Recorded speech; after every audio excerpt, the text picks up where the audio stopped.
ဒါလေးမနေ့ကအိမ်စာပေးထားတဲ့ဟာလေးကိုဒါလေးအနေနဲ့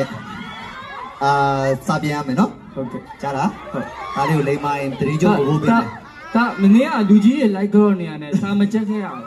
စာမချက်ခဲ့ရအောင်လားဟုတ်ကြိုက်ခံရမယ်နော်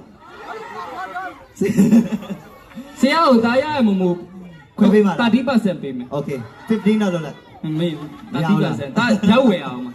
ဟုတ်ပြီသားအဲ့ဆိုလို့ရှိရင်ဆရာတိုင်ပေးမယ်ဟုတ်နောက်ကနေဆရာတိုင်ပေးရတိုင်လိုက်ဆိုဟုတ်ကဲ့ချစ်တယ်ဟုတ်ပါဖန်တွေကိုကြွားလေဖန်တွေကိုကြွားလေဖန်တွေကိုကြွားလေမရဘူးဆရာစကားတခွန်းပဲဒီလေကျွန်တော်တို့ဒီနေ့ရဲ့ចောင်းသားအချောလေးချက်ချင်းလိုက်ဆိုပြပါဆရာပြန်ကြပြ1 2 3ဆရာပြန်နေမယ်ခုန1 2 3ဟုတ်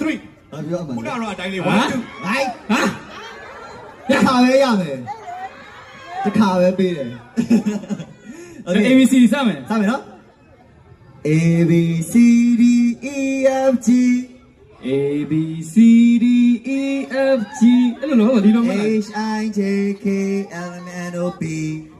H I J K L M N O P M N N O P L M N O P မရမရှိနိုင်ပြီမရမရှိနိုင်မိရိုင်းအဲ့လိုအဲ့လိုပါမေးပလိုက်မေးပလိုက် A B အနိ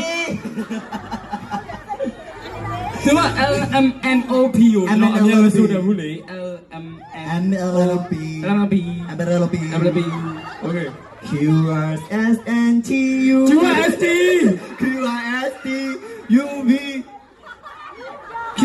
R S T U V Q R S T U V ဆရာကဖလိုမာနေပြီ W N H Y ဆိုရှိုင်းတဲ့ဆိုဒါတော့အစအဆုံးတစ်ခေါက်ပြန်သွားလိုက်မယ်ဘာလို့နှုတ်တွေမားနေတယ်တည်တယ်လေသူတို့နှုတ်တိုင်းမသွားချင်သူတို့နှုတ်တိုင်းမသွားချင်ပြန်ဆိုမယ်လို့ Okay let's go A B C ဆရာမကြီးချင်းဆရာတီတဲ့ဆရာလုံးဝဆရာစီဆရာကိုအလုံးဖြုတ်ပေးပါအရင်ရှင်းမရှိဆရာမလုပ်ချင်တော့ဘူးကျောင်းသားလည်းလုပ်ချင်တော့တယ်အဲ့ဒါလုပ်ပေးမယ်ဆရာလုပ်ပေးမယ်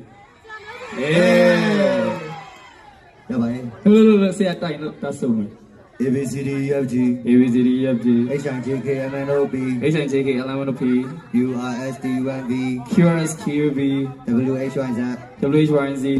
Okay မှန်ပါတယ်ခင်ဗျာလည်းကိုယ်တို့ချားရစီခင်ဗျာကျွန်တော် American Accent နဲ့ British Accent ရှိတယ်ဖြစ်တယ်နှစ်ယောက်လုံးမှန်ပါတယ်ခင်ဗျာ